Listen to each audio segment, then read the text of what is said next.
Blog Talk Radio. Hello, everyone. This is Lori Smith on Blog Talk Radio.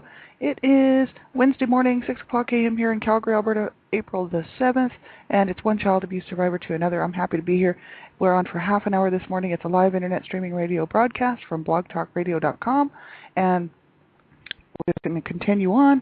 We're looking at a topic that I found on the Child Welfare Information Gateway, and that was called Understanding Crisis, and it's a huge article. Actually, it's a publication, and you can pull it up at www.childwelfare.gov, and you can look and scroll through alphabetically and pull these publications up by the first letter. So I was looking under the letter C when I found this actual publication, and I was probably looking for child abuse or maybe crisis, because I actually found this under the letter C. And it says Understanding Crisis, and the actual name of the article it came from is the U.S. Department of Health and Human Services, Administration for Children and Families, Administration, Children, Youth and Families, National Center on Child Abuse and Neglect, NCCAN. So that's where this article actually came from. And it's Understanding Crisis. We've been going over it for a few weeks now, and I wanted to continue on. We're almost done looking at this. I thought it was really interesting because this is sort of the best case scenario when CPS or any child protection service agency goes into a home when there's been a report of abuse. And this is sort of the best case scenario to see what the crisis workers will do to try to help families to stay together, first of all, if they can. If they can't and there's no way that the child will be safe in the home, then obviously they have to remove the children or the child. But this is sort of the best case scenario as if to what would happen if they could get the family to all learn to problem solve together, to learn to work out the issues and the situations surrounding the abuse that was going on, and to learn how to cope so that they don't abuse their children or hurt themselves or other people, right? So I just thought it was very interesting, and so that's what we're going to continue on looking at. We're looking at today the sort of one of the last parts of it called screening instruments. And I'm glad you could be here. I just found it interesting because my family had an intervention done when I was young. I was a toddler. I just remember a couple of brief memories of it, and all my siblings are now pretty much gone who actually would have remembered and been able to talk about it. My one brother who actually reported abuse at school because he was wearing a turtleneck in the summer in the desert when it's like 100 degrees Fahrenheit. The teacher noticed, and she also noticed some bruises on his face, so she took him to the nurse, and the nurse, of course, they gave him an examination and asked him some questions, and my brother told him that he was afraid to go home. So they got the police involved. The police got Child Protection Services involved. My parents had to go to court, and they were brought up on charges of child abuse. They were told that if they did not go get counseling, that we would be removed from the home, and my mom, of course, threw a fit, said that she wanted to keep us all.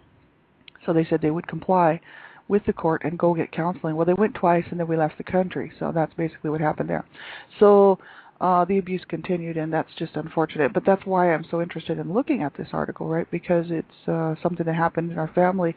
I really believe we should have been removed from the home, and and then brought back at a later date when my parents could prove that they had done what they were supposed to do, which was get help for their own problems, first of all, and for their marital problems, because my dad was borderline schizophrenic. He was diagnosed at that time.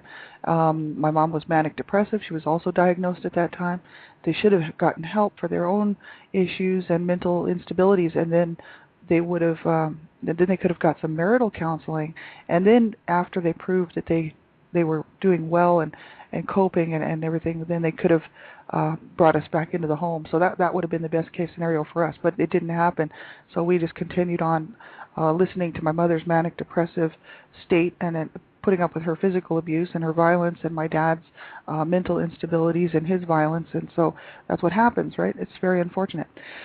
So we're going to continue on here. This is not a professional show. I don't hold any professional counseling certificates or therapist certificates. I'm just a person who sits on Blog Talk Radio bringing information out to people because I think child abuse is not talked about enough. We need to start talking about it.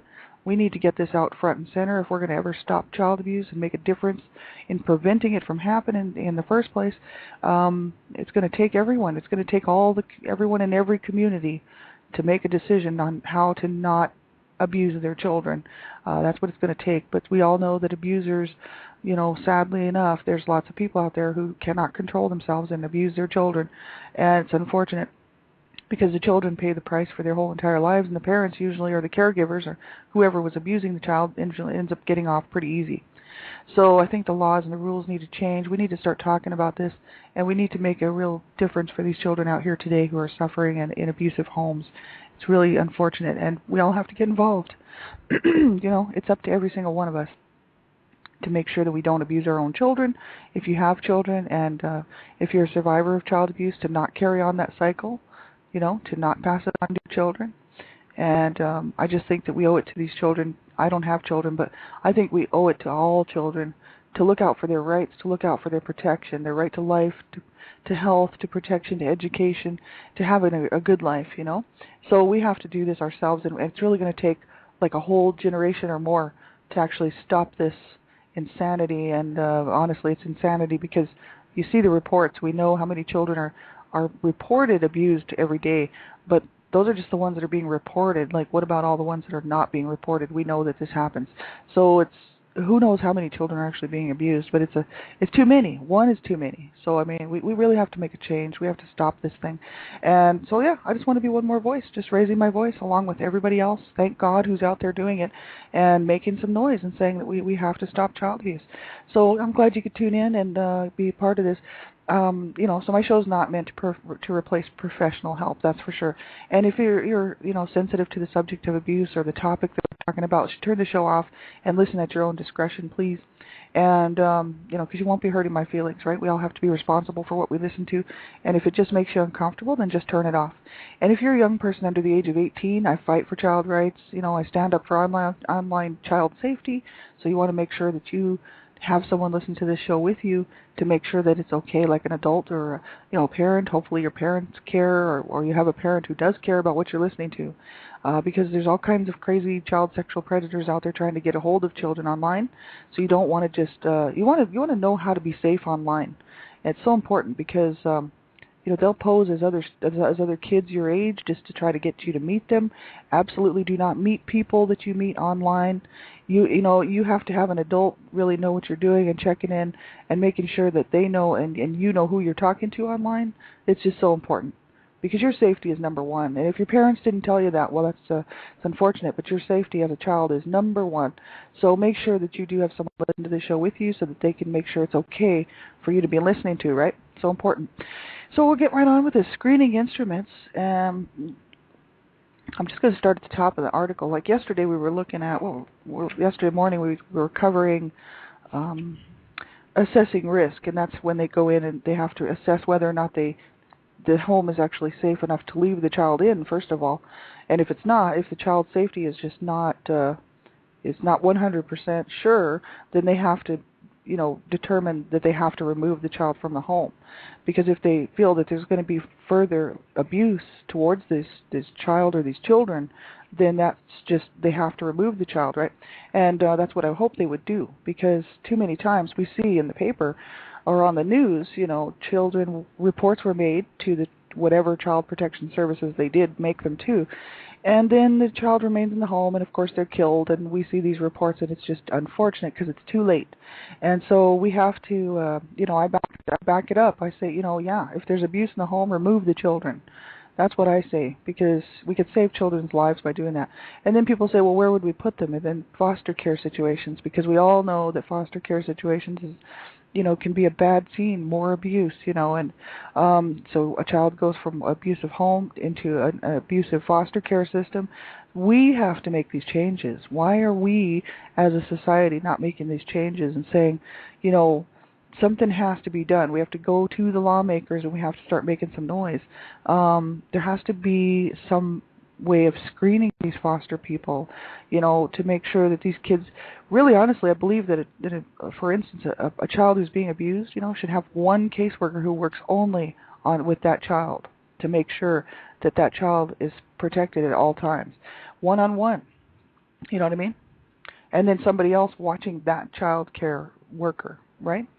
So that we can all assure and ensure the safety for these children. I really believe that all children are worth it. what's wrong with our society that we can't do that? We're just so interested in our $40, $50, $60,000 cars, but we don't care yet that there's children being abused and sexually abused and treated really extremely badly in these homes and also in foster care systems and institutions and whatnot. But why are we not doing something about that? Because we're too busy worrying about what kind of a new Honda Civic we're going to buy, you know what I mean, or what kind of a beautiful big home we're going to have. And in the meantime, all these children are out here suffering. So, I'm just guilt-tripping everybody today, but you know what? It's honestly true. I really believe that more people need to stop thinking about themselves and start thinking about other people who need a hand. And I can't think of a bigger group in the world that actually needs a hand, which is children, especially abused children. So, I don't have the funds or the resources to provide a home for a child, and I wish I did, because if I did, I certainly would apply. And, you know what I mean, because children need a good home. They need a home full of love and care, food and education. They need the best opportunities that a person can give them. And it doesn't mean that a person has to be rich, like that all children should just be, spoiled. And it has nothing to do with money. It's all about giving this child the best opportunities that they can so that they can go on to live a really good life as an adult. And, should they make it, you know what I mean, with, all the problems with life, life happens, right? There's diseases and people get killed and whatnot. But the thing is they deserve the opportunity. And that's what I'm talking about. They deserve the opportunity to have a decent life, right? And so I wish that I could do that for them, but I don't have the resources, and unfortunately. But there's people out there that do, but they're just so enthralled and busy with their own lives that they can't see beyond their own selves. And it's really unfortunate, because there's children out here who would love to have a decent home and love to have someone in their life that actually cares about them. You know what I mean? Because they've spent the last 10, 12 years being horribly abused by people, and they would just love the opportunity to have someone just to nurture them and comfort them and provide a good home for them, and be happy about their when they do good. They would be shown that they're doing a great job, and they'd get they would get a good feeling from that, right? Instead of people that just absolutely do not care about them, right? So I wish I could do that. I really do. So, and if my situation ever changes, I certainly will open up my home. Absolutely. So screening instruments. We'll get right into this. Great caution and professional judgment are warranted in the use of any risk assessment protocol. Generally, a constellation of risk factors, rather than only one risk factor, suggests that the child is not safe or that vigilant monitoring is advised. When used properly, screening instruments such as child abuse potential inventory for parent screening and treatment evaluation, or the child maltreatment interview schedule, can be helpful. Training in the use of such instruments is required, however, to assure that misinterpretations do not occur. So this is if the child, the crisis worker goes in and they have these screening instruments they can use to try to make sure that the family, that the conditions are what they're supposed to be for that child to be able to remain in the home, right? And if they're not, then they really have to seriously remove the child, right? There are both general and specific forms and lists that have been developed but require much further research. For instance, there is the Family Assessment Form designed to assist in-home workers in determining what intervention is needed. The risk variables are measured by the family risk scales, which a total of 26 scales with sub-variables, and emphasize parental characteristics and family conditions that are believed to be predictors or precursors of child maltreatment or other harm to children. It also incorporates 6 of the child well-being scales, referenced below, which are believed to be most useful for risk assessment. Even though general risk assessment checklists must be used with caution, they may be helpful as reminders of the great variety of possibilities to be studied in determining risk in cases of child abuse and neglect. They are of benefit in preparing for supervision and consultation as well, assuming that the crisis worker's listening and observing takes precedence over the rigid filling out of checklists. So they don't, it's not all about the forms and the checklists, right? They just want to make sure that they're getting all the information that they should be getting and collecting when they're actually interviewing the family and the parents, and there's these checklists that they need to use, but they also, don't want to spend so much time just on the list. They need to be listening very actively and paying attention, right? And then looking and listening to what's not being said, I think, is a big one too, right? and taking a look at the situation, because abusers are very manipulative. That's how they get away with what they do. People that abuse people are sick, right? There's obviously some emotional problem there, or maybe a mental issue. They have anger management, or whatever the case may be. They have an illness, right? Because there's no other possible way you could treat somebody like that and think it's okay. So they're obviously sick and something's wrong. So they're also very manipulative, because they've been able to manipulate, and allow themselves to be able to continue this behavior for a long time, probably started in their youth. They probably were abusing animals, or maybe their classmates or whatever, and then they just learn how to get away with it, right? So then they have children and they do the same thing. They just haven't gotten help for their problems. It's unfortunate. It happens. And they're very manipulative. So I would think that these crisis workers would have to really be aware that there is a lot of manipulation going on with abuse. They will try to make it look like it's not their fault, and that they love their children, and that they don't want to hurt them, and that they'll change and all this. Well, that's what happens in domestic violence situations too. When an abusive partner keeps telling their partner over and over again that they'll change, but they never do. And this is sort of the same thing. And people believe them. They do. They absolutely believe that this is possible. But without help, it's not possible. So, you can't just walk away and say, just because an abusive parent or caregiver says, okay, we'll stop doing what we're doing. I mean, there's obviously underlying mental issues or emotional problems, or whatever the issue is, because there's just no other way. How could you treat your children like that? How could you treat your family like that? It's obviously that there's someone is sick and needs help, right? So it says here, even though general risk assessment checklists must be used with caution, they may be helpful as reminders of a great variety of possibilities. Okay, we just read that. Since checklists tend to identify weaknesses in families, crisis workers are cautioned to work harder at finding strengths and building on those, while seeing family weakness as potential goals or action steps in reverse. An example is of the parents' lack of nurturing or quality parenting skills. Excuse me. If parents feel that they want to improve in this area, a goal becomes parents will develop positive nurturing and parenting skills. Action steps may be 1, attend child development sessions once weekly, or spend 30 minutes daily with a crisis worker learning child development stages.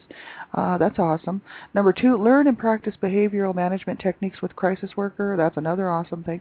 Number 3, learn how to express appropriate non-sexual affection and practice in presence of worker. That's a great idea. And parents' desire to work towards such parenting goals is a positive indicator during the assessment period. Well, I could imagine my parents probably told the courts, oh, yes, we'll go to counseling, no problem. They probably told the crisis workers, oh, yeah, we'll go get help. We love our family and our children, right? Because they didn't want to get busted, see. And my parents' big thing was that they were always going to be busted. They were so afraid they were going to be taken to jail and thrown in jail, because they had these warped sense of ideas, and unfortunately they had a lot of emotional problems, and even my dad still does today. But his is mental. My mom's was more because she was abused as a child. So my mom didn't trust anybody, and my dad was just schizophrenic. So, they spent a lot of time worrying about whether or not they were going to go to prison or not. You know what I mean?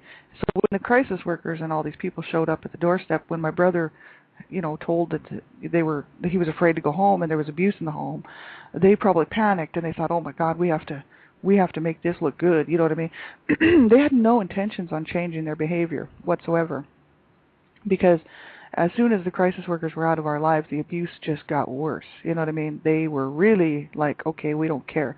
By the time I was 13 or 14, my mom actually said that she did not care if people knew what she was doing to me, and that it was her prerogative. She could punish me however she wanted to, and she could treat me and beat on me whenever she wanted to. That was basically that was the way she felt, right? She didn't care. She was like, okay, by now she knew that she wasn't going to jail. You know what I mean? So she was like, I don't care. Tell whoever you want. You know what I mean? She threatened my life to say, don't tell people what's going on in the home. But the thing is when that one lady had come down, a friend of my friend's parents actually came to the house and talked to my mom, and she just told them she didn't care. She didn't want me in the house anyway, and so she didn't care how she treated me, right? So it was pretty sad, pretty disgusting. Then when I went back home a few days later, she had me up against the wall telling me that she would kill me if I ever told anybody else about the abuse, right? So, yeah, they were sick, and they just didn't get help, and it's unfortunate. And so many people love them because my parents were very good at, when they went to other people's homes, at making people feel special. They would love other people's children, and they would treat them like their own, like we should have been treated, right? And like they would never hurt somebody else's children, right? So all these people like look to them as grandparents, and the actual adults in the situation looked at them as like their best friends. And because my parents had a really good way of turning on the charm when they had to, right? They could be these great, awesome people at other people's homes, like when we went for visits, or because we used to spend quite a lot of time at a few people's homes that became friends of the family, right? And in the meantime, after we all went home, that's when the abuse would start again. And so all these people, even today, have they can't really believe that that's even possible, because my parents were basically two different people. They were one way with us in the home and one way with each other, and then they were one way out in public. And so this is a very common thing. If you read about abusers, you can see that, most people, it's just a lack of education, right? People don't understand what's going on with the abuser either. They really need to, because abusers really are very manipulative, and they know how to do it, you know what I mean? So of course, with other people, they were going to be having a good time and happy to be at their home. Well, my parents used to fight a little bit at other people's homes too, but not, violent, right? They would just argue and whatnot, kind of get a little bit mad at each other and stuff, which was just stupid. But, and then as soon as they got home or in the car, all hell would break loose. And so, it's just unfortunate that people can't look for the signs and look to see what's going on. I told a lot of these people what was going on. They actually asked me questions, They said, what's happening in your home? Your parents fight a lot, don't they? And I was just like, yeah, they do. And I smashed my dad in the head with a bat not too long ago. And they didn't care. They were just like, whatever, because they love my parents. And so I hope that these people out there that know who they are would listen to this show, and I hope that you will realize that abusers are manipulative, and that you can get educated too regarding child abuse and what happens to these children in these homes, right? And then because I don't want people to feel bad or anything like that. I'm not telling my story to make people feel bad. But what it is I think people need to become educated on the issues surrounding abuse and the abusers as well as the children, right? Because it will give you a good eye-opening look at what CPS and all those guys have to deal with when they go in the home. These people are lying through their teeth saying, oh, we'll get help, no problem, and then, they don't, and then the child dies. That's why we see these reports in the paper. So it's very frustrating, and I think that there needs to be really a lot more follow-up. There needs to be a lot more work being done.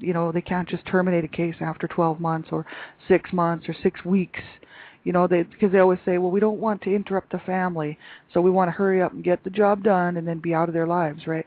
Well, that's wrong, because abusers have a way of behaving themselves for a short period of time if they have to. And, of course, they're going to behave, right?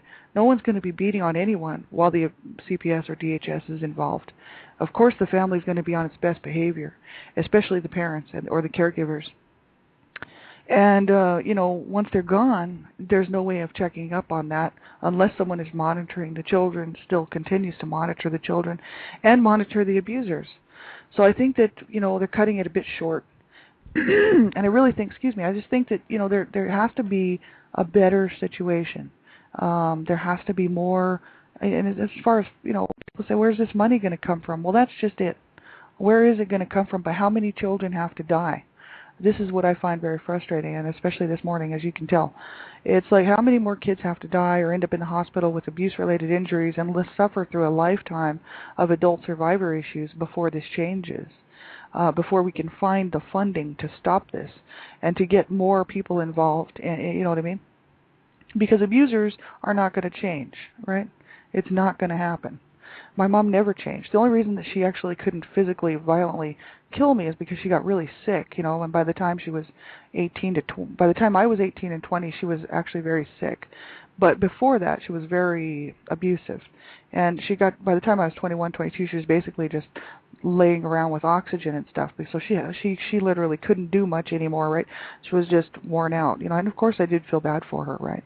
But she never got any help, so it's just unfortunate. But the thing is we suffered and paid the price for that. One of my brothers is dead now. He died of a drug overdose in Calgary. He was on drugs his whole entire life, pretty much. My other brother committed suicide at the age of 33. And people say, oh, well, he was just, he committed suicide because he was doing some sort of sexual thing, right? And I'm like, what? I'm like, he tried to kill himself 3 times before, didn't have anything to do with any kind of sexual thing. So, see, people just don't know the facts, and they just open up their mouths and say stupid things. Get your facts straight first, and then then make a comment, right? So my brother killed himself because I saw the way he was treated when he was growing up, and it was horrible. It was absolutely horrible. My dad just hated him, and he's the one that reported the abuse. And so my dad had it in for him for his whole life, right? We should have been removed from the home, but we weren't. Can't go back and change it. But what we can do is change things for the children today. And I'm so glad I finally got off the couch and decided to break the silence and say, you know what, no more, right? We have to change this. We have to find out how to go about doing it. That's what I'm going to spend the rest of my life doing, how to go about making these changes. Obviously, there's not enough noise being made about it. That's why the lawmakers don't have to do anything about it. That's why the judges rule in the parents' and abusers' favor, and that's why the welfare system stinks, and that's why the foster care system is just horrible. Right? Because nobody's making enough noise for these children that are dying at the hands of these people. I mean, we have to stand up and say, this has got to stop. There should be 200,000, 300,000, 400,000 people showing up on the steps of the government seat, wherever they are in all these various cities, and a huge outcry from people saying, it has to change. More money needs to go into this. You know, why? Not to load people's pockets, to find people who are willing to set up a better system, because obviously this system fails, and it fails all the time. But I'm not actually speaking out against it. I'm all for it. I think they need to remove children. Stop leaving children in these abusive homes, because then we don't have to hear these reports of these children dying at the hands of their parents. You know what I mean? And then people like myself don't have to live to be about right up till the age of my 40s, trying to get over the abuse that my parents inflicted upon me.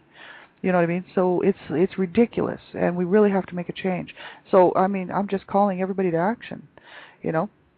I'm just calling everyone to take their whatever steps or whatever piece of this that they can and run with it. You know what I mean? We all have limited resources and stuff, and that's the whole issue. But the thing is you can be a voice. If you've got a voice, you can start talking about it and start talking to people and getting the word out that this has to change. And whether you have children or not makes absolutely no difference. You know what I mean? You have to stand up and be the voice for those who have actually already suffered and died at the hands of their caregivers. They deserve that voice.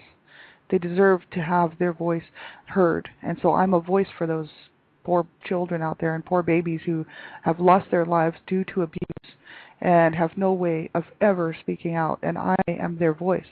And I hope that you will join me. Because, you know, there's lots of us out here. And, you just start looking around to see that there is lots and lots of us out here making a lot of noise. And just get involved. Join in with someone that you really think is doing a great job and get involved, right? It's so important. This is, April is the National Child Abuse Awareness Month down in the United States and actually various countries around the world. And I'm the Canada Regional Director for Dreamcatchers for Abused Children. And I'm so happy to stand with them. Well, there's all kinds of stuff happening 365 days a year with Dreamcatchers for Abused Children. Check out their website, www.dreamcatchersforabusedchildren.com, and you can see all the different ways that a person can get involved within their own community. And you don't have to give them all your money or all of your time. It's a matter of maybe helping out in an area that you feel comfortable helping out in, maybe even once a week or something. But see, if everybody did that, it would make a huge difference. I really believe it, because there's so many great causes out there, and they're all valid. They're all totally valid. To fight cancer and help the animals, and all of those causes are valid. But we should be throwing this one in there too. You know what I mean? Child abuse has to stop. And so yeah, I just feel passionately about this, and so I'm so glad that you could tune in. Sorry about the little bit of a rant there, but we'll continue on with the topic, and we're going to finish up screening instruments, and we're going to look tomorrow morning at assessment of other special issues such as suicide potential, PTSD, post-traumatic stress disorder, sex offenders' ability to change or inability, right?